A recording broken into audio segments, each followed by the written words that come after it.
Hello students, class 11th में relation functions हम कर रहे थे और लास्ट वीडियो में स्टूडेंट्स हमने फंक्शन के बारे में जानकारी ली थी। इसके पहले फंक्शंस के दो वीडियो आ चुके हैं, ठीक है। फर्स्ट वीडियो में हमने बताया था कि फंक्शन क्या होता है, सेकंड वीडियो में हमने बात करी थी फंक्शन एज अ रूल कैसे काम करता है। इस वीडियो में हम स्टार्ट करेंगे बच्चों एनसीईआरटी पेज नंबर 38 पे जो हमको सेक्शन 2.4.1 दिया है, that is some function and their graphs, ठीक है। कुछ फंक्शंस के बारे में पढ़ेंगे, उनके ग्राफ के बारे में पढ़ेंगे, उनके डोमेन और रेंज के बारे में पढ़ेंगे, ठीक। और मैं आपको बताऊँ बच्चों, ये बहुत ही इंपॉर्टेंट टॉपिक है, ठीक है। तो ये आपको आना ही चाहिए, बिकॉज आप जब क्लास 12 में पहुंचते हो ना, तो मैं देखता हूँ कि यहाँ क्लास में भी आते हैं बच्चे, ठीक है, तो उनके बेसिक्स ही नहीं क्लियर होते हैं। तो क्लास 12 का मैथमेटिक्स बिल्कुल नहीं समझ में आता, फंक्शंस की जानकारी नहीं होती, उनके ग्राफ की जानकारी नहीं होती है, ठीक है। अब बात यह है कि एक्सरसाइज 2.3 में है बहुत कम क्वेश्चंस, ठीक। तो बच्चे क्या सोचते हैं, बस इतने ही तो क्वेश्चन है, जैसे तैसे रट लिया काम हो गया, उससे कोई फायदा नहीं है, ठीक है। ये जो एनसीईआरटी में 2.3 के पहले जितना भी सब कुछ पढ़ाया गया है, चाहे वो रैशनल फंक्शंस हो, चाहे वो एग्जाम्पल्स हो, चाहे वो मॉडुलस फंक्शन हो, चाहे वो सिग्नम फंक्शन हो, ठीक है, और चाहे वो अलजेब्रा ऑफ रियल फंक्शन हो, ये सब 12th क्लास में आपको काम आएगा, ओके बच्चों। तो लास्ट में जो तीन ग्राफ हैं इसमें कौन कौन से, मॉडुलस फंक्शन, सिग्नम फंक्शन और ग्रेटेस्ट इंटीजर फंक्शन, ये तो बहुत ही इंपॉर्टेंट है। शायद मैं इसकी अलग से भी वीडियो बनाऊँ, बिकॉज बच्चे इसको फंक्शन के नाम से भी इंटरनेट पर सर्च करते हैं, ठीक है। तो आइए स्टार्ट करते हैं हम। सबसे पहला फंक्शन हम यहाँ पर लेंगे क्या, आइडेंटिटी फंक्शन। तो देखते हैं बच्चों आइडेंटिटी फंक्शन क्या होता है। यहाँ पर हमने एक कार्टेशियन प्लेन बनाया हुआ है, आप ध्यान से चेक करिए, ठीक है। कोऑर्डिनेट एक्सेस हैं x डैश x और y डैश y या y dash x x dash. तो आइडेंटिटी फंक्शन की डेफिनेशन क्या होती है, देखिए सबसे पहले तो ये आपको पता होना चाहिए कि आइडेंटिटी फंक्शन कहाँ से कहाँ पे मैप करता है। आपको याद होगा हमने आपको बताया था क्या कि कोई भी फंक्शन कहाँ से कहाँ मैप करता है, कोई भी फंक्शन डोमेन से कहाँ मैप करता है, कोडोमेन पे, डोमेन से कोडोमेन पे मैप करता है, ठीक है। और हमने आपको बताया था क्या कि ये जो रेंज होती है, ये रेंज किसी फंक्शन की range is the subset of what, codomain. Range जो है वो फंक्शन की कोडोमेन के जो रेंज वाला सेट होता है वो कोडोमेन का सबसेट भी हो सकता है और उसके इक्वल भी हो सकता है, ठीक है। तो ध्यान से चेक करिए, अगर हमारे पास कोई रियल वैल्यू फंक्शन है, रियल वैल्यू फंक्शन क्या होता है, एक ऐसा फंक्शन जिसके आउटपुट्स क्या है, रियल वैल्यू है, मतलब आप उसमें इनपुट कुछ भी डालो, चाहे आप उसमें इनपुट रियल नंबर्स दो या कुछ भी आप इनपुट दो, मैंने पिछले वीडियो में इसका एग्जांपल भी आपको दिया था, बट आउटपुट क्या आना चाहिए, हमेशा रियल आना चाहिए। तो एक रियल वैल्यू फंक्शन ऐसा हो जो फंक्शन मैप कर रहा हो कहाँ, रियल नंबर के सेट से रियल नंबर के सेट पे। हमने यहाँ लिखा भी है वेयर, ये जो हमने डार्क आर आपको दिखाया है, ऐसा ये डार्क आर लिखा है, ये क्या है, this is the set of real number, और ठीक है बच्चों। तो कोई फंक्शन अगर रियल नंबर के सेट से रियल नंबर पे मैप कर रहा हो और उस फंक्शन को इस तरीके से डिफाइन किया गया हो, ये रही बच्चों आइडेंटिटी फंक्शन की डेफिनेशन। सबको याद होना चाहिए क्या होता है, f of x is equals to x, मतलब जितना इनपुट दोगे, अगर आपने x की वैल्यू 1 दी तो फंक्शन आपको 1 दे देगा, x की वैल्यू अगर आपने 2 दी तो फंक्शन आपको 2 दे देगा, x की वैल्यू अगर आपने 3 दी, मैं यहाँ पे आपको करके दिखाता हूँ, देखिए x की वैल्यू अगर आपने 1 दी एज अ इनपुट तो आउटपुट आपको 1 मिल जाएगा, अगर आपने इनपुट 2 दिया तो आउटपुट आपको 2 मिल जाएगा, अगर आपने इनपुट 3 दिया तो आउटपुट आपको 3 मिल जाएगा, ठीक। कोई भी रियल नंबर ले लो, अगर आपने 0 दिया तो आपको 0 मिल जाएगा, अगर आपने -1 दिया तो आपको -1 मिल जाएगा। पॉइंट वाले भी नंबर ले सकते हो आप, वो भी रियल नंबर होते हैं। अगर आपने f of 2.3 निकाला तो आपको 2.3 मिल जाएगा, ठीक, बात समझ में। तो आप क्या देख रहे हो बच्चों, आप इसमें इनपुट में कोई भी रियल नंबर डाल सकते हो और आउटपुट में आपको वही रियल नंबर मिल जाएगा। तो अगर हम आपसे पूछें क्या कि आइडेंटिटी फंक्शन का डोमेन क्या होता है, डोमेन मतलब कौन कौन सा इनपुट दे सकते हो, तो इसका जो डोमेन होगा वो सेट ऑफ रियल नंबर होगा। तो आपको इसका डोमेन लर्न करना है कि डोमेन इसका सेट ऑफ रियल नंबर होता है, और रेंज भी क्या होता है, set of real number, because जो इनपुट डाला वही आ गया। अब आइए इसका ग्राफ प्लॉट करते हैं, ठीक है। तो ग्राफ प्लॉट करने के लिए आप ध्यान से चेक करिए, f of 1 कितना है, 1, यानी कि अगर मैं इनपुट 1 डालूंगा, यानी कि x की वैल्यू अगर मैं 1 लूंगा तो मुझे f of x भी क्या मिल जाएगा, 1। और ध्यान रहे ये कोई खास चीज़ नहीं है बच्चों, यहाँ पर आपको क्या करना है, ये जो f of x है इसको आप y मान लीजिए, जैसे आप क्लास 10th में ग्राफ प्लॉट करते थे 9th में ना, वैसा ही करना है, कोई खास बात इसमें नहीं है। Let f of x is equal to what, y को हमने f of x के इक्वल मान लिया, तो अगर हम x की वैल्यू 1 रखेंगे तो f of x कितना आएगा, 1, यानी कि y कितना आ जाएगा, 1। तो आपको पॉइंट क्या मिलेंगे, 1,1 डालने पर 1 आया, ठीक है। तो 1 डालने पे आउटपुट क्या है, 1, तो x एक्सिस पे 1 और y एक्सिस पे 1, एक पॉइंट ये मिला, ठीक है। इसी तरीके से आप 2 पुट करोगे तो आपको 2 मिलेगा, 2 पुट करने पर 2 मिला तो एक पॉइंट ये मिला, 3 पुट करने पर 3 मिला तो ये मिला, ठीक। इसी तरीके से 0 पुट करोगे तो आपको आउटपुट भी 0 मिलेगा। इसी तरीके से अगर आप -1 रखोगे तो आउटपुट आपको -1 मिलेगा, पॉइंट यहाँ मिलेगा, ठीक। -2 रखोगे अगर आप तो x एक्सिस पे -2 और y भी क्या मिलेगा, -2, तो y की नेगेटिव डायरेक्शन में आओगे -2 के सामने, ये ठीक। अब हम तो आपको ये 1 2 3 4 0 -1 -2 रख के ही दिखा रहे हैं, जैसे कि -3 रखा तो -3 आया, ठीक है। बट आप कोई भी रियल नंबर रख सकते हो स्टूडेंट्स, कोई भी रियल नंबर, जैसे कि फॉर एग्जांपल हमने -5.5 रखा तो कहाँ होगा बताइए, ये -5.5 -5 -6 के बीच में होगा यहाँ कहीं। तो अगर आपने -5.5 रखा तो आउटपुट भी क्या आएगा आपका -5.5, यानी कि यहाँ कहीं, ये देखिए -5.5 यहाँ कहीं होगा, यहाँ कहीं। एक्चुअल में ये ग्राफ सही से इसलिए नहीं बन पा रहा है बिकॉज आप समझिए कुछ यहाँ कहीं आएगा, ऐसा समझ लीजिए, ठीक है। काफ़ी दूर हो गया, यहाँ कहीं आएगा, बिकॉज ये स्केल एकदम करेक्ट नहीं है। आप ग्राफ फेवर पर करोगे तो बिल्कुल सही आएगा। अब क्या करेंगे, अगर हम इन सब पॉइंट्स को बच्चों ज्वाइन कर दें, इन सब पॉइंट्स को अगर हम ज्वाइन कर दें तो एक स्ट्रेट लाइन बन गया, ये स्ट्रेट लाइन मान के आप चलिएगा, ठीक है। तो इस स्ट्रेट लाइन, ये स्ट्रेट लाइन किसका ग्राफ है, f(x) का। तो ये रहा आइडेंटिटी फंक्शन का ग्राफ। ओके, इतनी बातें आपको पता होनी चाहिए। तो फिर से f(x) की अगर आइडेंटिटी फंक्शन कहाँ से कहाँ मैप करता है, रियल नंबर के सेट से रियल नंबर, इसकी डोमेन क्या होती है, सेट ऑफ रियल नंबर, इसकी रेंज क्या होती है, सेट ऑफ रियल नंबर, और इसकी डेफिनेशन क्या होती है स्टूडेंट, इसकी डेफिनेशन होती है f(x) = x, मतलब जो रखा वही आ जाएगा। बात समझ में आई, इतना नोट कर लीजिए। तो नेक्स्ट जो फंक्शन है बच्चों वो आपका कांस्टेंट फंक्शन है। कांस्टेंट फंक्शन एक ऐसा फंक्शन होता है जो रियल नंबर के सेट से रियल नंबर के सेट में मैप करता है, यानी कि इसकी डोमेन भी रियल नंबर है और को डोमेन भी रियल नंबर है। ओके, मैंने क्या बोला है, ध्यान से सुनिए, मैंने बोला इसकी डोमेन भी क्या है, सेट ऑफ रियल नंबर्स, और को डोमेन भी क्या है, सेट ऑफ रियल नंबर्स, ठीक है। रेंज के बारे में हम बाद में बात करेंगे, और हमने आपको बोला था क्या कि range is the what, subset of को डोमेन, ये हमने आपको बोला था। हमने बोला था कोई भी फंक्शन डोमेन से कहाँ मैप करता है, को डोमेन। तो यहाँ जो लिखा होता है उसकी रेंज हो भी सकती है और नहीं भी हो सकती है, हमने आपको पहले भी बताया था। Range is the subset of को डोमेन। अब देखिए, a function which maps from real number set to real number defined by f(x) = c where x belongs to real number. f(x) = c, ये रही किसकी डेफिनेशन, कांस्टेंट फंक्शन की definition, where c is a constant. मतलब समझो बच्चों, इसका मतलब समझो कि अगर आपने x की कोई भी वैल्यू ली, कहाँ से, डोमेन से, भाई इनपुट कहाँ से लेते हो, डोमेन से। x की आपने कोई भी वैल्यू ली सेट ऑफ रियल नंबर से, कुछ भी लो, कुछ भी लो, मान लो x की वैल्यू आपने 1.1 ली, ठीक है। तो आउटपुट हर बार क्या आएगा, c, हर बार आउटपुट क्या आएगा, c। यहाँ पर c क्या है, कोई कांस्टेंट है, कुछ भी हो सकता है, ये c कुछ भी हो सकता है, मैं आपको ग्राफ में दिखाऊंगा, ठीक है। c की 5 वैल्यू हो सकती है, -5 3 कुछ भी हो सकती है, ठीक। अगर आपने -2.2 निकाला तब भी c आएगा। अगर आपने f(3/4) निकाला तब भी c आएगा। यानी कि आप यहाँ पे x की कुछ भी वैल्यू रखो, x कोई भी रियल नंबर हो, हर बार आउटपुट एक ही आता है, यानी कि इनपुट डालने पर आउटपुट चेंज नहीं होता है, ठीक है बच्चों।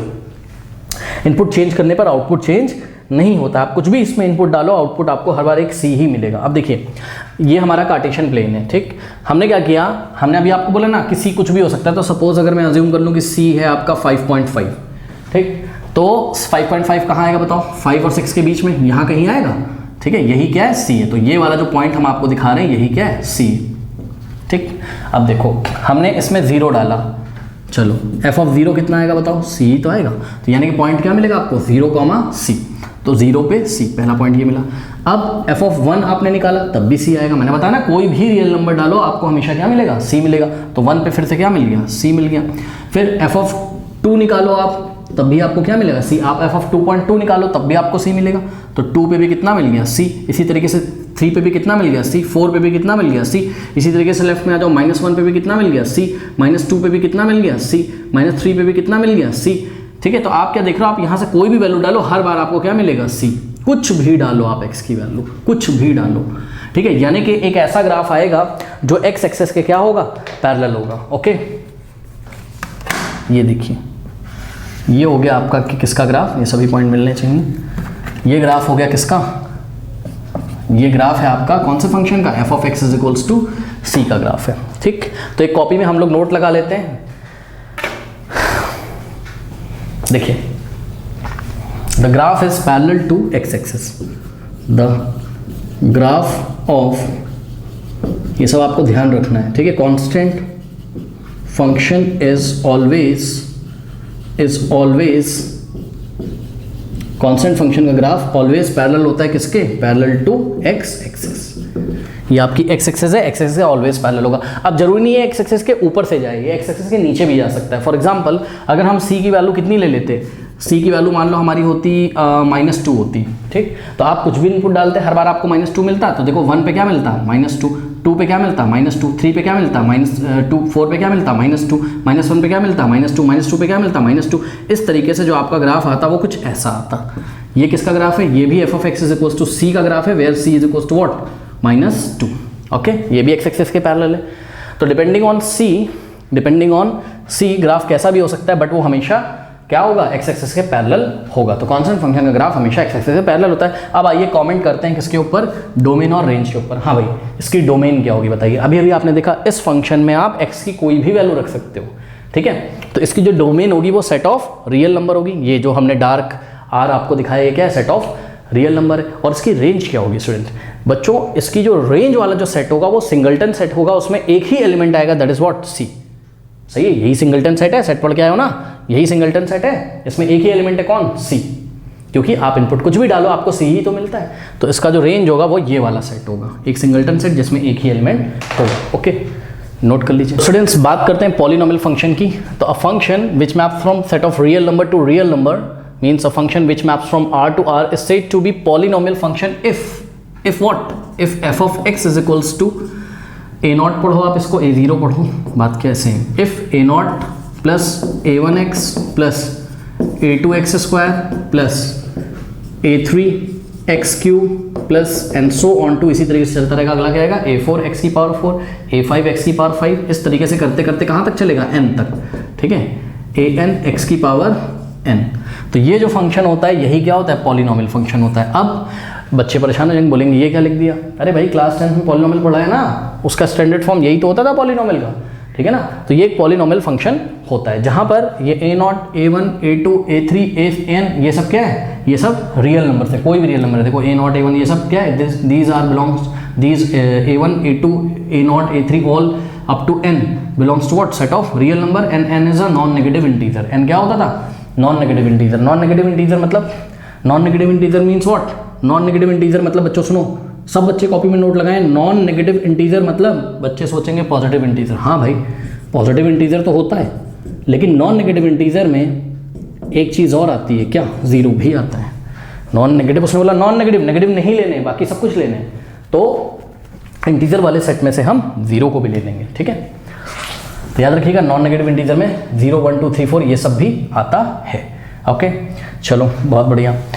अब हम आपको एक एग्जांपल यहाँ पे देते हैं बच्चों, देखिए अगर बच्चे कंफ्यूज हों तो मैं आपको एग्जांपल भी दे सकता हूँ, ठीक। मान लीजिए कि हमने यहाँ, हमको एक पॉलिनोमियल बनाना है, ठीक है, और हमने बोला कि a0 की वैल्यू कितनी ले लो, 2 ले लो, a1 की वैल्यू कितनी ले लो, 5 ले लो, और मैंने बोला n की वैल्यू केवल अप टू 2 तक, अप टू 2, n की वैल्यू केवल कहाँ तक चलेगी, अप टू 2।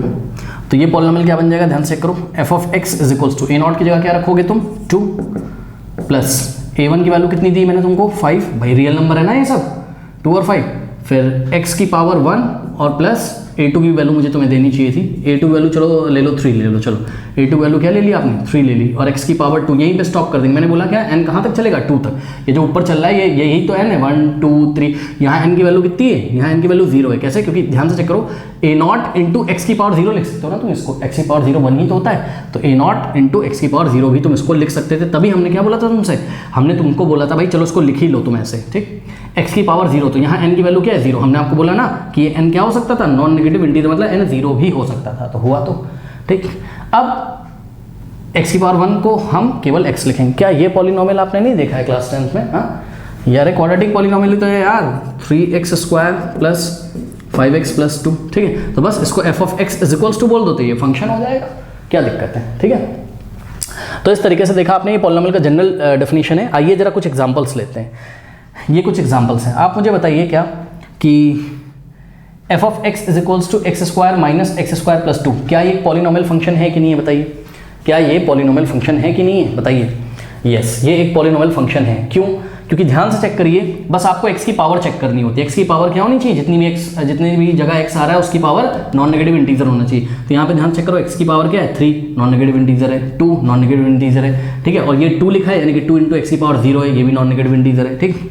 अब तो ये पॉलिनोमियल हो गया, पॉलिनोमियल फंक्शन है, ये भी एक पॉलिनोमियल फंक्शन है। क्यों, क्योंकि x की पावर कितनी है, 4 है, ठीक है ना। और 4 क्या है, नॉन नेगेटिव इंटीजर। अब देखो स्क्वायर रूट ऑफ 2 का क्या मतलब होता है, स्क्वायर रूट ऑफ 2 का मतलब होता है 2 की पावर 1/2। जब भी स्क्वायर हटाएंगे तो 1/2 लगाएंगे पावर में, ठीक। अब सुनो, ये जो है ना, ये आपका नॉन नेगेटिव इंटीजर तो नहीं है, लेकिन भैया ये 2 पे लगा हुआ है। हमें बस x की पावर चेक करनी होती है कि फंक्शन में आप इनपुट किस एज अ इनपुट क्या दोगे, x दोगे ना। एज अ इनपुट आप क्या दोगे, x दोगे। तो आपको बस x को चेक करना होता है, आपको ये नंबर्स जो लिखे होते हैं इनकी पावर नहीं चेक करनी होती। अब यहाँ पे ध्यान चेक करो, h ऑफ x ये पॉलिनोमियल फंक्शन नहीं है, ये पॉलिनोमियल फंक्शन नहीं है। क्यों? क्योंकि h की पावर क्या लिखी हुई है, 2/3, and 2/3 is not non negative integer, non even 2/3 integer ही नहीं है, बात ही खत्म।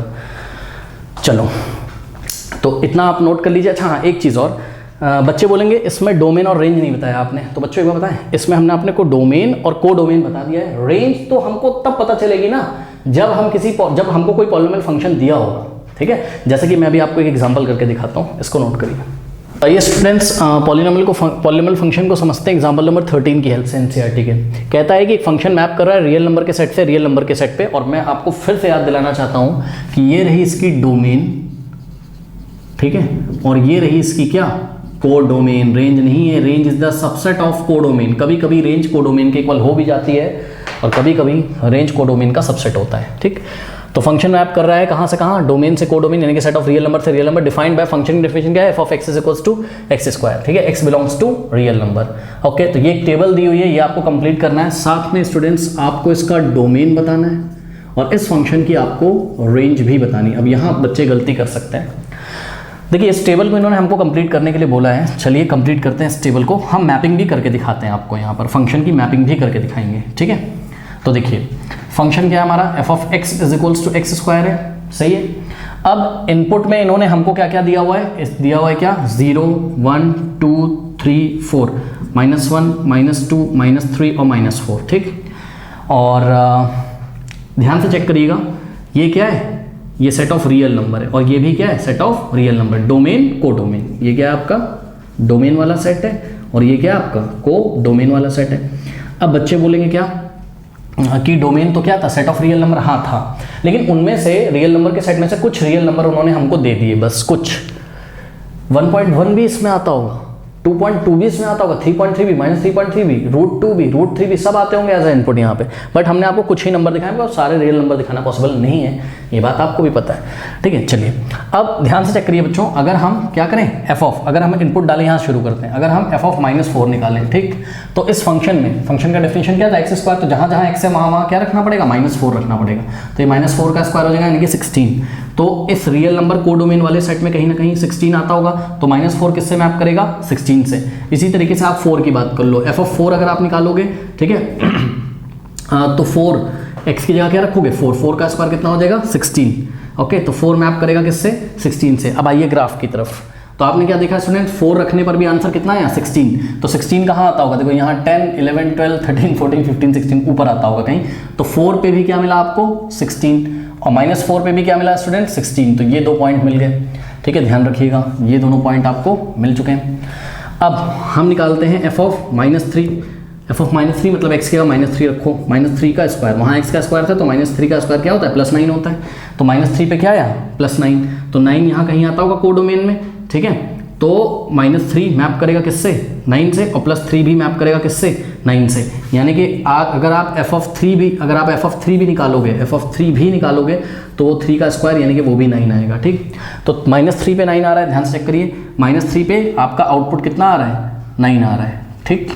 और +3 पे भी कितना आ रहा है, 9 आ रहा है, ध्यान से करिए, +3 पे भी कितना आ रहा है, 9। ग्राफ तो बना लेते होगे ना, ये आ रहा है। अब आगे बढ़ते हैं, f ऑफ -2 निकालिए स्टूडेंट्स। तो -2 का स्क्वायर कितना होता है बताइए, अरे x की क्या रखोगे, -2 का स्क्वायर 4 हो जाएगा, और f ऑफ 2 भी आपका क्या हो जाएगा, 4 हो जाएगा, ठीक है, क्योंकि 2 का स्क्वायर कर दोगे ना, तो 2 का स्क्वायर करोगे बच्चों तो आपको मिलेगा 4। तो -2 मैप कर रहा है किससे, 4 से, यहाँ कहीं 4 आता होगा, अरे यार सेट ऑफ रियल नंबर उसमें 4 तो आता होगा यार।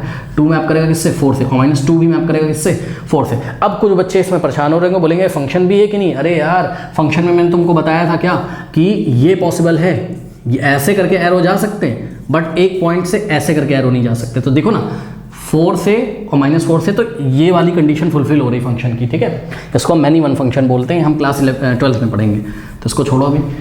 ऐसा तो नहीं ना कि एक इनपुट डाला और 2 आउटपुट मिल गया, ऐसा तो नहीं है। ठीक है। अब देखो एफ ऑफ वन क्या हो जाएगा, 1 का स्क्वायर यानी कि 1, और एफ ऑफ -1 क्या होगा, -1 का स्क्वायर क्या होता है +1। तो आपने क्या देखा, -2 पे आपको 4 मिला, ठीक है। तो -2 पे कितना मिला, 4 मिला, बहुत बढ़िया। और 2 पे भी कितना मिला स्टूडेंट्स, 4 मिला, बहुत बढ़िया, ठीक। अब -1 पे निकाला हमने तो कितना मिला 1, और 1 पे भी कितना मिला 1, बहुत बढ़िया। अब चलो 0 पे निकालते हैं, ठीक है। तो एफ ऑफ 0 अगर निकालोगे तो 0 का स्क्वायर क्या होता है, 0 ही तो होता है, 0 का स्क्वायर 0 ही, तो यहाँ फिल भी करते जाओ, 0 पे 0, 1 पे 1, -1 पे 1, और -2 डालने पर 4। ये function f of x square की वैल्यू कितनी आ रही है, -3 पे 9, -4 पे 16, +4 पे 16 आई थी, 3 पे 9 और 2 पे 4 आई थी। तो टेबल हमारा कंप्लीट हो गया, ठीक है। और 0 पे कितना आ रहा है, 0, तो ये वाला आएगा, मतलब जब हमने इनपुट 0 डाला तो हमको आउटपुट 0 मिला, यानी कि 0,0, तो ये वाला पॉइंट मिला ये। अब इन सब पॉइंट्स को हम मिला दें। अब बच्चे बोलेंगे कि आप हमको पॉइंट वाला नंबर डाल के नहीं दिखा रहे, अरे यार डाल लो ना खुद भी। सुनो, अपने कैलकुलेटर से डालो, -1.1 का स्क्वायर करो, जो आंसर आ रहा होगा, तो -1.1 कहाँ आएगा, यहाँ पे आएगा -1.1, उसका स्क्वायर करना, आपको जो कुछ भी मिलेगा यहाँ कहीं मिलेगा। तो इस तरीके से अगर हम सभी नंबर को ऐसा इनपुट डालें तो ग्राफ कुछ ऐसा मिलेगा बच्चों, इसको हम बोलते हैं पैराबोला। अभी आप आगे पढ़ोगे, आपके कोनिक सेक्शन में है, ठीक है। ये देखिए, ये ग्राफ जो आपकी एनसीईआरटी में बनाया, मेरा तो ज़्यादा अच्छा नहीं बना है, ठीक है। ये समवॉट ऐसे करके आएगा, दिस इज पैराबोला। फिजिक्स में भी पढ़ोगे, चैप्टर 2 में पढ़ लोगे आप, शायद 2 या 3 में, मोशन में आप पढ़ोगे इसको, ठीक, प्रोजेक्टाइल मोशन। अब सुनो, तो ये एक पैराबोला आ गया, ये किसका ग्राफ है, f of x is equals to x square का ग्राफ है, ठीक है। ओके, बहुत बढ़िया। अब सुनो, कहता है कि डोमेन बताओ। सुनो बच्चों, बहुत ध्यान से आपको आंसर देना है, क्या कि इसका जो डोमेन होगा ना, इसका जो डोमेन होगा वो तो हम बोल सकते हैं क्या कि वो सेट ऑफ रियल नंबर हो सकता है, मतलब डोमेन को हम सेट ऑफ रियल नंबर बोल सकते हैं, क्योंकि भाई आप चेक करो ना, आप x की कोई भी वैल्यू डाल सकते हो इसमें एज अ इनपुट, सही है। तो डोमेन तो इसका सेट ऑफ रियल नंबर हो सकता है, लेकिन रेंज में आप सावधान रहें बच्चों। अच्छा, इसी चीज़ को एनसीईआरटी में डोमेन को कैसे लिखता है, डोमेन को कहता है कि domain of function f of x is equals to एक ऐसे ब्रैकेट लगाता है, मतलब एक सेट बनाने जा रहा है, उस सेट के एलिमेंट एक्स होंगे such that x belongs to what, real number. तो कह तो दिया उसने क्या कि एफ ऑफ एक्स की जो इनपुट्स होंगी, यानी कि जो डोमेन होगा वो क्या होगा, सेट ऑफ रियल, ये क्या लिखा है, सेट ऑफ रियल नंबर ही तो लिखा है, एक्स जहाँ पे एक्स है रियल नंबर, तो उसका मतलब सेट ऑफ रियल नंबर ही तो लिखा है, ठीक है। अब रेंज में आपको सावधान रहना। सुनो, यहाँ से आप कुछ भी इनपुट डाल सकते हो यार, आपको आउटपुट मिलेगा, आप किसी भी नंबर का स्क्वायर कर लो यहाँ मिलेगा, लेकिन ध्यान से चेक करिएगा, क्या यहाँ -4 है कि नहीं, पहले ये बताओ। -4 यहाँ कोडोमेन में होगा, -5 यहाँ कोडोमेन में होगा, बिल्कुल होगा। क्यों? क्योंकि कोडोमेन क्या है, सेट ऑफ रियल नंबर। तो यहाँ दुनिया भर के सभी रियल नंबर होते होंगे, यहाँ -1.2 भी होता होगा, लेकिन बच्चों ध्यान से चेक करो, क्या कि अगर आपका फंक्शन क्या है, आपका फंक्शन एक स्क्वायर फंक्शन है, और स्क्वायर फंक्शन में आप कुछ भी इनपुट दो, चाहे आप नेगेटिव नंबर इनपुट डालो, नेगेटिव नंबर का स्क्वायर होके आपको मिलेगा, ठीक। तो कोई भी नेगेटिव नंबर डालोगे उसका स्क्वायर होके आपको पॉजिटिव मिलेगा, ठीक। कोई भी नेगेटिव नंबर डालोगे उसका स्क्वायर होके पॉजिटिव मिलेगा। 0 का स्क्वायर आप करोगे तो आपको 0 मिलेगा, ठीक। 1 का स्क्वायर करोगे तो 1, यानी कि आप इसमें इनपुट कुछ भी डालो, नेगेटिव डालो, पॉजिटिव डालो, आपको हर बार पॉजिटिव ही तो मिलेगा। क्या आपको नेगेटिव नंबर मिलेंगे? सोचो, कभी भी नहीं। क्या आपको नेगेटिव नंबर मिलेंगे? कभी भी नहीं मिलेंगे। क्यों? क्योंकि हमको पता है कि हर एक रियल नंबर के स्क्वायर हमेशा पॉजिटिव होते हैं, कभी भी नेगेटिव नहीं होते हैं। बात समझ में आई? इसका मतलब क्या है बच्चों? इसका मतलब जितने भी नेगेटिव नंबर आते हैं वो किसी नंबर का स्क्वायर ही नहीं है, इसलिए वो तो छूट जाएंगे जब हम मैपिंग करेंगे। तो ये सेट तो पूरा कवर हो जाएगा, लेकिन यहाँ पे नेगेटिव नंबर छूट जाएंगे। अब यहाँ अगर नेगेटिव नंबर छूट जाएंगे तो खुद दिमाग लगाइए कि क्या मैं सेट ऑफ रियल नंबर को उसका रेंज बोल दूँ? नहीं।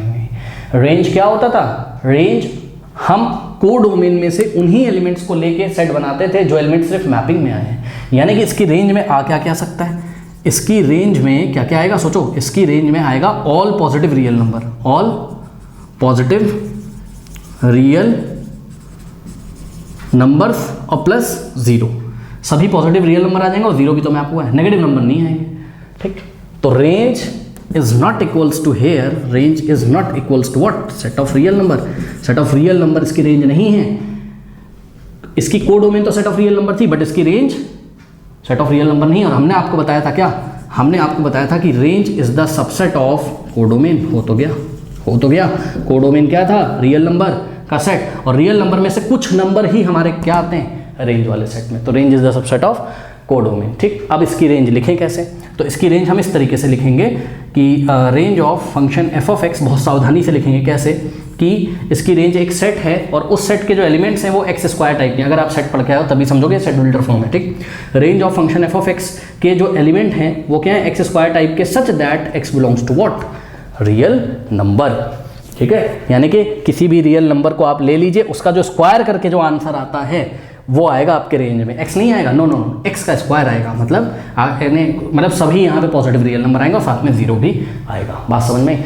तो ये लिखने का स्टाइल है किसको, रेंज को लिखने का स्टाइल है। ओके, तो कर लीजिए।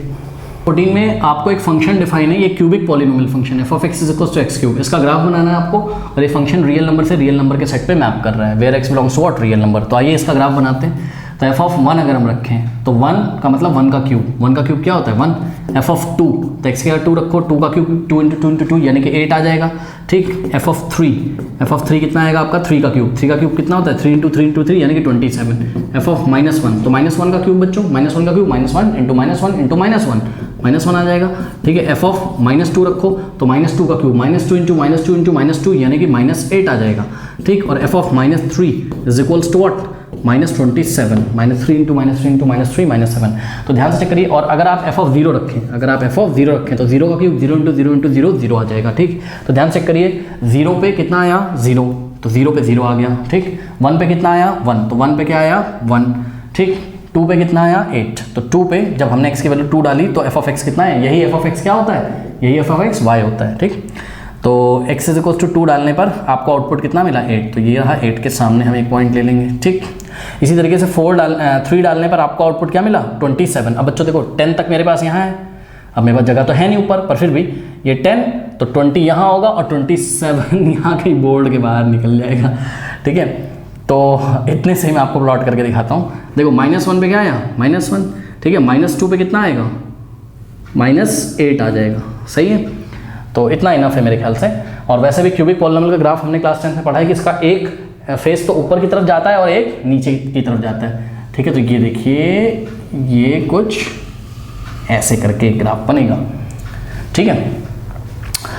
अब एक बात बताओ बच्चों कि इस ग्राफ में आपने क्या देखा, ग्राफ तो प्लॉट हो गया। अगर हम बात करें इसके डोमेन की, तो पता है आपने स्क्वायर फंक्शन में क्या देखा था, मतलब जो पीछे था आपका square function f of x is equals to x square, को हम क्या बोलते हैं स्क्वायर फंक्शन। स्क्वायर फंक्शन की domain set of real number था, तो इसकी डोमेन भी क्या है, सेट ऑफ रियल नंबर है। इन्होंने पूछा तो नहीं, फिर भी हम बता रहे हैं क्यों, क्योंकि आप कोई भी रियल नंबर ऐसा इनपुट दे सकते हो यार। आप 1 लाख रख दो तो 1 लाख का क्यूब ले लेगा वो, बात समझ में आई। और इसके अगर हम बात करें रेंज की, ठीक है, तो रेंज बच्चों बताओ क्या होगा इसका, हाँ, रेंज भी इसका सेट ऑफ रियल नंबर होगा। क्योंकि दिमाग लगाओ, देखो इस ग्राफ को ही देख लो, ये ग्राफ ऐसे करके जा रहा है, ऐसे करके जा रहा है, ऐसे जाएगा तो ये वाई एक्सेस पे सभी नंबर्स को कवर कर लेगा, ठीक है। और इसी तरीके से 0 को तो कवर करता ही है, और जब ये ऐसे करके जा रहा है तो ये नेगेटिव वाई एक्सेस पे भी सभी नंबर्स को कवर कर लेगा। यानी कि इसके आउटपुट, ये वाली रियल नंबर लाइन, हमने आपको बताया 2 तरीके की रियल नंबर लाइन होती है, ये भी रियल नंबर लाइन है और ये भी। तो इसका आउटपुट यानी कि इसका जो रेंज आ रहा है वो इस रियल नंबर लाइन पे, और इस रियल नंबर लाइन का हर एक नंबर कवर हो सकता है, ठीक है। तो रेंज भी क्या है इसका, सेट ऑफ रियल नंबर। हम आपको फील भी करा सकते हैं, कैसे, क्योंकि देखिए -1 का क्यूब क्या आया बताइए, -1 आया, ठीक है। और 1 का भी क्यूब क्या आया 1 आया, ठीक है। -2 का क्यूब क्या आया बताइए 8 आया, और 2 का भी क्यूब क्या आया 8 आया। तो आप क्या देख रहे हो, यहाँ पे चाहे पॉजिटिव नंबर हो चाहे नेगेटिव नंबर हो, सभी नंबर मैप हो गए होंगे, कोई छूटेगा ही नहीं, ठीक। तो इसका रेंज भी हम क्या बोल सकते हैं, सेट ऑफ रियल नंबर। मतलब स्क्वायर फंक्शन का जो रेंज होता है वो आपका सेट ऑफ रियल नंबर नहीं हो सकता है, बट जो क्यूबिक पॉलिनोमियल वाला फंक्शन होता है उसका रेंज आपका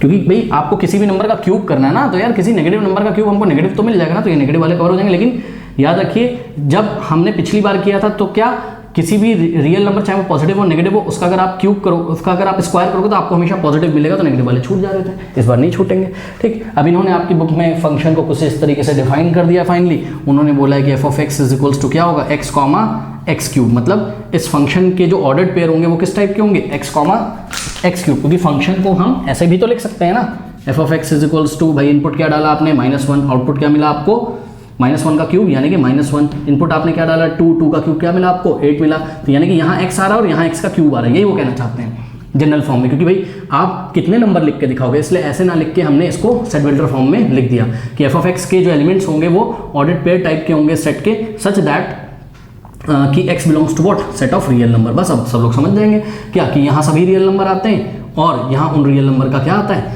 क्यूब आता है। बात समझ में आई? और यहाँ पे जितने भी नेगेटिव नंबर होंगे वो किसी ना किसी रियल नंबर का तो क्यूब होंगे ही होंगे, ठीक। इसलिए इसकी डोमेन भी क्या है, सेट ऑफ रियल नंबर, और उसकी रेंज भी क्या है, सेट ऑफ रियल नंबर। तो स्टूडेंट्स नेक्स्ट टॉपिक लेते हैं रैशनल फंक्शन, और रैशनल फंक्शन पे बेस्ड एग्जांपल नंबर 15 को हम सॉल्व करेंगे। बच्चों रैशनल फंक्शन क्या होता है, रैशनल फंक्शन आपका इस टाइप का दिखेगा, f of x upon g of x type का, ठीक है। ये है एक्चुअल में एक ही फंक्शन, बट ये f of x upon g of x type का होता है, जहाँ एफ ऑफ एक्स क्या होता है आपका पॉलिनोमियल फंक्शन, और जी ऑफ एक्स भी क्या होता है, polynomial function, and g of x should not be equal to zero, ये जीरो नहीं होना चाहिए। जैसे आपने रैशनल नंबर पढ़े थे ना कि पी अपॉन क्यू के फॉर्म में लिखा सकता है where q is not equal to zero, ठीक उसी तरीके से रैशनल फंक्शंस को f of x upon g of x के फॉर्म में लिखा जा सकता है, जहाँ पर एफ ऑफ एक्स क्या होता है, एफ ऑफ एक्स क्या होता है, एफ ऑफ एक्स भी एक पॉलिनोमियल होता है और जी ऑफ एक्स भी एक पॉलिनोमियल फंक्शन होता है, लेकिन जी ऑफ एक्स जीरो के इक्वल नहीं होना चाहिए, क्योंकि आपने क्लास 10th में पढ़ा था क्या कि अगर हम आपसे पूछे जीरो पॉलिनोमियल क्या होता है, तो जीरो ही जीरो पॉलिनोमियल होता है, यानी कि जी ऑफ एक्स जीरो भी तो हो सकता है। अगर आपने जी ऑफ एक्स को केवल इतना बोल दिया कि भाई जी ऑफ एक्स पॉलिनोमियल है, तो उसमें जीरो पॉलिनोमियल भी कवर हो जाएगा, यानी कि जी ऑफ एक्स की वैल्यू जीरो भी तो हो जाएगी ना। तो आपको मना करना पड़ेगा क्या कि हाँ भाई जी ऑफ एक्स जीरो नहीं होना चाहिए। क्यों नहीं होना चाहिए, क्योंकि याद रखिए अगर किसी भी क्वांटिटी के नीचे जीरो आता है तो वो नॉट डिफाइंड हो जाती है, ओके।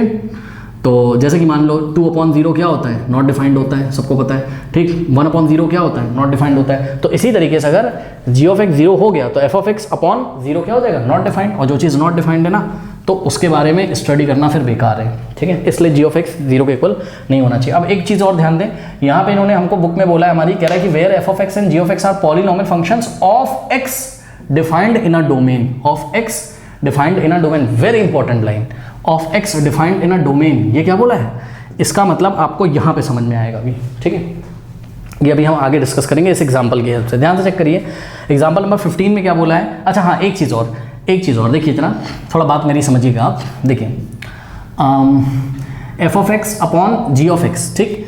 तो एफ ऑफ एक्स भी पॉलिनोमियल और जी ऑफ एक्स भी पॉलिनोमियल है। क्लास 10th में और 9th में आपने पढ़ा था क्या कि कोई भी जो कांस्टेंट नंबर होता है वो भी तो पॉलिनोमियल होता है।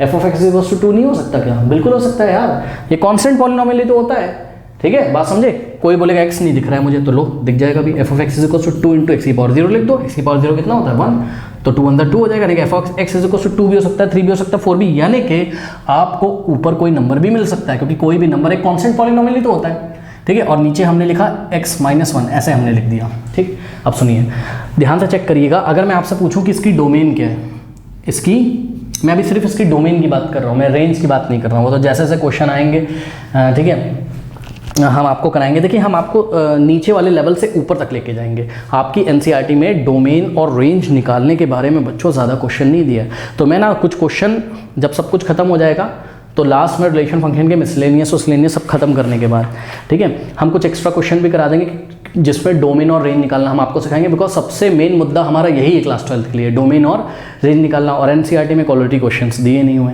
ठीक है, तो हम आपको अलग से कराएंगे, धीरे धीरे सीखिए आप। देखिए तो ये हो गया आपका एक रैशनल फंक्शन का example, f of x upon g of x का, ठीक। अगर मैं तुमसे बोलूँ एक्स की क्या क्या वैल्यू पॉसिबल हो सकती है, तो तुम बोलोगे सब कुछ हो सकती है, एक वैल्यू नहीं हो सकती। ध्यान से चेक करो, एक्स इज इक्वल्स टू 1 नहीं हो सकता। अगर तुम इसमें गलती से एक्स इज इक्वल्स टू 1 ले लोगे बच्चों, तो 1 माइनस 1 नीचे 0 हो जाएगा। तो यानी कि इसमें हम क्या लिखेंगे कि x belongs to set of real number, लेकिन इस सेट ऑफ रियल नंबर में से एक एलिमेंट हटा दो, क्या 0, यानी कि इस रियल नंबर वाली लाइन में से हम सारे रियल नंबर ले सकते हैं, केवल किसको छोड़ के, x इज इक्वल्स टू 0। तो 0 को हम नहीं ले सकते, बाकी हम सबको ले सकते हैं। बात समझ में आई? इसलिए रियल नंबर में से हम एक सेट हटा देंगे, और वो सेट ऐसा सेट होगा जो सिंगलटन सेट होगा, जिसमें एक एलिमेंट होगा। सीधे शब्दों में सुनिए, सारे रियल नंबर हम ले सकते हैं, हम 0 नहीं ले सकते हैं। और इस बात को हम ऐसे दिखाते हैं, कैसे कि रियल नंबर माइनस ये वाला सेट, और इस सेट में एक ही एलिमेंट, मतलब रियल नंबर में से एक एलिमेंट हटा दो, उसको आप एज अ इनपुट नहीं ले सकते हो। एक मेरे से गलती होगी, सॉरी, यहाँ हमें 1 लिखना चाहिए था, ठीक है, सॉरी। क्यों? क्योंकि हम क्या नहीं ले सकते हैं 1, क्योंकि 1 लेने पर 1 माइनस 1 0 हो जाएगा, ठीक है। तो हम 1 नहीं ले सकते हैं, ठीक है। तो 0 तो हम ले सकते थे, यहाँ 0 है, 1 नहीं ले सकते, ठीक है। तो 1 को हटा देंगे, रियल नंबर के सेट से 1 को हटा देंगे, ठीक। इसी तरीके से और कोई फंक्शन है, मैं बहुत ही बेसिक तरीके से बच्चों भी आपको बता रहा हूँ, ठीक है। मान लीजिए कि है आपके पास x+2 अपॉन x-2, ये एक फंक्शन है। तो हमने आपसे पूछा कि भाई इसमें चलो x+2 कर लो इसको, और इसको x² + 2 कर लो, ठीक। हमने कहा कि क्या है रैशनल फंक्शन, आप बोलोगे हाँ। मैंने कहा क्यों? बोलोगे एफ ऑफ एक्स भी पॉलिनोमियल है और जी ऑफ एक्स भी क्या है, पॉलिनोमियल है। अरे ये भी पॉलिनोमियल है और ये भी पॉलिनोमियल है। फिर मैंने बोला इसमें आप क्या क्या इनपुट ले सकते हो, इसकी डोमेन क्या होगी, रेंज की बात नहीं कर रहा हूँ, इसकी डोमेन क्या होगी। तो आप बोलोगे कि भाई एक काम करो कि इसकी डोमेन सब कुछ हो सकती है, केवल x इज इक्वल टू -2 नहीं हो सकती है। चेक करो क्यों, क्योंकि अगर तुम नीचे x इज इक्वल टू -2 रख दोगे तो क्या हो जाएगा, नीचे क्या हो जाएगा -2 और +2, और -2 और +2 क्या होता है बच्चों, 0 हो जाएगा नीचे, ऊपर तो -2 का स्क्वायर 4, 4 + 2 6, 6/0 क्या होगा, नॉट डिफाइंड। ये rational function he not defined हो जाएगा। इसलिए इसकी जो डोमेन होगी, इस फंक्शन की जो डोमेन होगी स्टूडेंट्स, वो डोमेन क्या होगी कि आप सभी रियल नंबर ले सकते हैं, केवल किसको छोड़ के, केवल 2 को छोड़ के। तो हम क्या करेंगे, रियल नंबर के सेट में से एक सिंगलटन सेट हटा देंगे जिसमें एक ही एलिमेंट होगा 2। इसका क्या मतलब है, नंबर लाइन पे चेक करो क्या, कि यहाँ 0 है मान लो, यहाँ 1 है और यहाँ 2 है, तो आप 2 को नहीं ले सकते हो, बाकी आप सबको ले सकते हो। 2 के राइट में जितनी वैल्यूज आती है, 2 के लेफ्ट में जितनी वैल्यूज आती है, आप सबको ले सकते हो।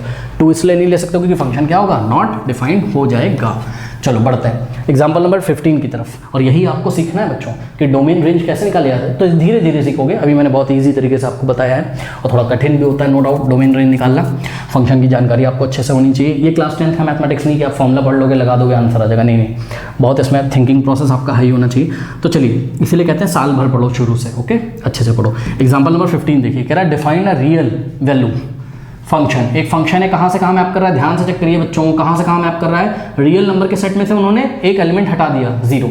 मतलब ये जो भी फंक्शन है इसकी डोमेन क्या है, इसकी domain set of real number except 0, set of real number except 0, मतलब सेट ऑफ रियल नंबर में से आप कोई भी रियल नंबर सकते हो, आप 0 नहीं ले सकते हो। इस बात का ये मतलब है बच्चों। हम बोले इसको नंबर लाइन पे दिखाओ तो आप इसको ऐसे दिखाओगे क्या, कि आप 0 नहीं ले सकते हो, बाकी आप कुछ भी ले सकते हो, ओके। हाँ, तो ये इस सेट से इस सेट पे मैप कर रहा है। आपने पढ़ा था 2 सेट का डिफरेंस भी एक सेट होता है, तो रियल नंबर और ये वाला सेट का डिफरेंस भी एक सेट होगा, और वो सेट ये रहा, 0 नहीं लेना, बाकी सब कुछ लेना, ठीक। डिफाइंड बाय, ये फंक्शन की डेफिनेशन है। अब देखो, ये फंक्शन f(x) = 1/x दिया है, बताओ ये कैसा फंक्शन है, रैशनल फंक्शन है। कैसे, ऊपर क्या है f(x) है और नीचे क्या है g(x). कुछ लोग बोलेंगे यही f(x) लिखा है, अरे यार इसकी डेफिनेशन चेंज कर दो तुम, क्या सिंबल चेंज करने में क्या आता है, h(x)/g(x) बोल दो, इसको क्या दिक्कत है। तो ये रहा h(x) और ये रहा g(x), ये भी तो रैशनल फंक्शन है, ठीक है। तो ऊपर एक कांस्टेंट पॉलिनोमियल है और नीचे क्या है, लीनियर पॉलिनोमियल, x⁴ है, मतलब लीनियर पॉलिनोमियल है, ठीक है। और x किसको बिलोंग कर रहा है, फिर से वो कह रहा है कि x किसको बिलोंग कर रहा है, इस सेट को, मतलब रियल नंबर सब कुछ लेने हैं, केवल 0 नहीं लेना है, ठीक है। क्यों ऐसा बोल रहा है, इसको अभी हम डिस्कस करेंगे, बट इससे पहले ये एक टेबल कंप्लीट करने के लिए दी थी, समय बचाने के लिए मैंने कॉपी कर दिया आपकी बुक से, आप खुद करिएगा, 1-2 में करके दिखाता हूँ आपको, ठीक है। और ज़्यादा कैलकुलेशन भी करने में मैं इंटरेस्टेड नहीं हूँ, आप ही खुद करिए, ठीक है। मैं बस कॉन्सेप्ट बता रहा हूँ। देखिए f(x) = क्या था, 1/x। तो अगर हम क्या रखें, f(-1) रखें, तो -1 इस फंक्शन में जहाँ जहाँ x है वहाँ -1 रख दीजिए, तो 1/-1। अब ध्यान से करो, ये -1/-1 क्या होता है, -1 ही तो होता है, यानी कि -1 पे आपको क्या मिलेगा, -1 पे आपको क्या मिलेगा, -1। तो जाइए ग्राफ में, ठीक है, -1 पे हमको क्या मिल गया, -1, तो एक पॉइंट हमको यहाँ कहीं मिला, ठीक। फिर यहाँ पे आ जाइए, अगर आप वैल्यू डालेंगे क्या, अगर आप वैल्यू डालेंगे f(-0.5), तो = 1/x की जगह -0.5, ठीक है। पॉइंट हटा, 0 लगा, तो क्या हो जाएगा, ये माइनस ऊपर चला गया, -10/0.5 का मतलब 5 मतलब 5 2 -2 आ गया, यानी कि -0.5 पे क्या आ गया, 2 आ गया। तो -0.5 आपको कहाँ मिलेगा, 0 और -1 के बीच में। तो यहाँ -0.5 पे आंसर कितना है, -2 आएगा। तो -0.5 पे आंसर कितना आएगा, 2 आएगा। तो ये एक पॉइंट मिला आपको, ठीक है। इसी तरीके से आगे बढ़िए, जरा आगे बढ़िए। आगे आपको देखिए 0.25 पे क्या मिलेगा, तो f(x) की जगह x की जगह 0.25 डाल देंगे। f(0.25) का मतलब 1/0.25, 0.25 हटाइए, यहाँ 100, यहाँ आंसर 4 आ गया। तो 0.25 पे आंसर कितना आएगा, 4। 0.25 आपको कहाँ मिलेगा बताइए, 0-1 के बीच में, 0-1 के 4 पार्ट करो तो यहाँ कहीं 0.25 होगा। तो 0.25 पे आंसर कितना आ रहा है, 4 आ रहा है। तो 0.25 पे आंसर कितना आ रहा है, 4 आ रहा है, ठीक है। तो एक पॉइंट यहाँ मिलेगा, ठीक। इसी तरीके से आप आगे बढ़िए, 0.5 पे 2 आ रहा है, अब आप खुद कर लीजिएगा, ठीक है। 0.5 यहाँ कहीं आएगा और 0.5 पे आंसर कितना आ रहा है, 2 आ रहा है, ठीक है।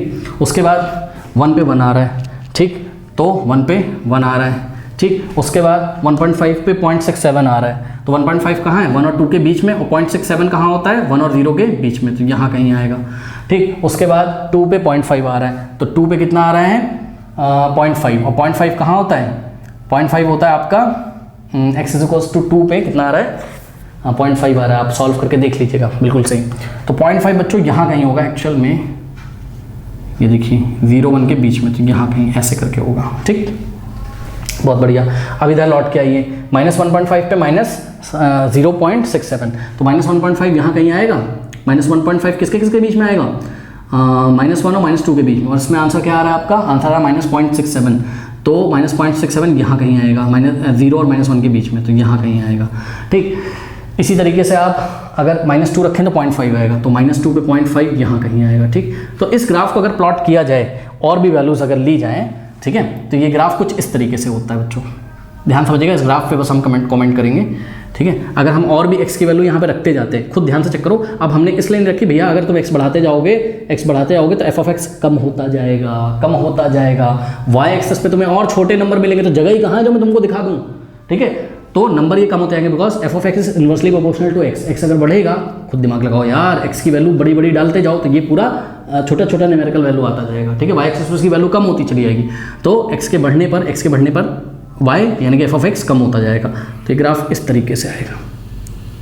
और ध्यान रहे, ये कहीं पे भी x एक्सेस को नहीं काटेगा। ऐसा नहीं कुछ बच्चे ऐसे बना देते हैं, इसको काट देते हैं, काटेगा नहीं, ये कहीं पे x एक्सेस को नहीं काटेगा, ध्यान रखिएगा, ठीक। इसी तरीके से जैसे जैसे आप x की वैल्यू कम करते जाओगे, f ऑफ x बढ़ता जाएगा इनवर्सली ना, ये कम होगा तो इसका न्यूमेरिकल वैल्यू बढ़ेगा। तो जैसे जैसे आप 0 की तरफ अप्रोच करोगे, ग्राफ इन्फिनिटी की तरफ अप्रोच करेगा, ऊपर की तरफ, ठीक। अब एक बात बताओ, क्या आप इसमें 0 डाल सकते हो? बताओ नहीं, क्योंकि 1/0 क्या हो जाएगा? Not defined. नॉट डिफाइंड कहाँ आता है? नॉट डिफाइंड भैया पता नहीं कहाँ आता है। तो 0 पे इसकी वैल्यू क्या है ये हमको नहीं पता। यही रीज़न है कि इस ग्राफ ने y एक्सेस को कहीं काटा नहीं। अगर ये ग्राफ y एक्सेस को कहीं काट देता तो y एक्सेस पे जो वैल्यू होती, तब हम बोलते हैं हाँ भाई कि x इक्वल टू 0 पे डालने पर हमको ये मिला है, लेकिन कुछ मिलता ही नहीं है। ध्यान से चेक करो, नॉट डिफाइंड आता है। इसलिए हमने इस ग्राफ को हमने y एक्सेस के पैरेलल चलाते गए, और ये कहाँ मिल रहा है y एक्सेस पे हमें नहीं पता, इन्फिनिटी पे मिल रहा होगा, ओके। ऐसे ग्राफ को हम एसिम्प्टोट्स भी बोलते हैं, ठीक है। लिमिट्स एंड डेरिवेटिव पढ़ोगे, वहाँ पे मैंने इसको डिटेल में पढ़ाया हुआ है। इसी तरीके तो आपने क्या देखा कि अगर आप इसकी डोमेन की बात करें तो इसके डोमेन में आप x की सभी वैल्यू ले सकते हो। इनपुट डोमेन क्या होता है? इनपुट वाला सेट ना, तो सभी रियल नंबर ले सकते हो, x की सभी वैल्यू ले सकते हो, केवल क्या छोड़ के 0। तो इसकी डोमेन क्या होगी? रियल नंबर के सेट में से क्या हटा दो? 0। तो ये रही इसकी डोमेन। अब बात करते हैं इसकी रेंज की, ठीक है। तो रेंज के लिए आप इतने पोर्शन को देखिए, ठीक। अच्छा, इसी तरीके से यहाँ पे भी ग्राफ आ जाएगा बच्चों, ध्यान से चेक करो। ये भी x एक्सेस को कहीं नहीं काटेगा और ये भी नेगेटिव y एक्सेस को कहीं नहीं काटेगा, ठीक। तो आप x की कोई भी वैल्यू लो, यहाँ से बस 0 नहीं ले सकते हो, ठीक है। x की आप कोई भी वैल्यू लो तो y की वैल्यू, x की वैल्यू अगर आप कम करते जाओगे, मतलब न्यूमेरिकल वैल्यू की बात कर रहा हूँ, साइन की बात नहीं, तो देखो आप जैसे जैसे ये 0 की तरफ अप्रोच करोगे तो ग्राफ इन्फिनिटी की तरफ अप्रोच करेगा, ठीक। और जैसे जैसे आप 0 से दूर चले आओगे, यानी कि आप x की वैल्यू बढ़ाते रहोगे, खुद सोचो x की वैल्यू अगर बढ़ाते रहोगे तो f ऑफ x का न्यूमेरिकल वैल्यू घटता रहेगा, ठीक है। तो यही रीज़न है कि ये x की वैल्यू बढ़ाने से ये ग्राफ जो है ये x की तरफ अप्रोच कर रहा है। कभी भी ये x एक्सेस को नहीं काटेगा, ध्यान से चेक करो। अगर ये x एक्सेस को काट दे कहीं तो x की उस वैल्यू के लिए y कितना हो जाएगा? 0। x की उस वैल्यू के लिए y कितना हो जाएगा? 0। और y तो 0 कभी होता ही नहीं है, क्योंकि ये ग्राफ x एक्सेस को कहीं काटता नहीं है, इसलिए क्योंकि y 0 नहीं होता है, यानी कि इसका आउटपुट कभी 0 नहीं होता। एक बार फिर से बता रहा हूँ, आप यहाँ से देख लीजिए। देखो ये ग्राफ x एक्सेस को कभी नहीं काटता है बच्चों, ठीक। क्योंकि देखो आप ऐसे सोचो जरा कि भाई f of x is equal to 1/x था, ठीक। हमने बोला कि अगर x 0 डाल दो तो f ऑफ 0 क्या होता है? 1/0, यानी कि नॉट डिफाइंड। इसी का उल्टा क्या कि f ऑफ नॉट डिफाइंड। ये सोचने का तरीका है बस कि x अगर हम नॉट डिफाइंड डाल दें तो आंसर क्या आ जाएगा? 0। 0 डालने पर नॉट डिफाइंड, नॉट डिफाइंड डालने पर 0। यानी कि जब x की वैल्यू नॉट डिफाइंड होगी तभी तो ये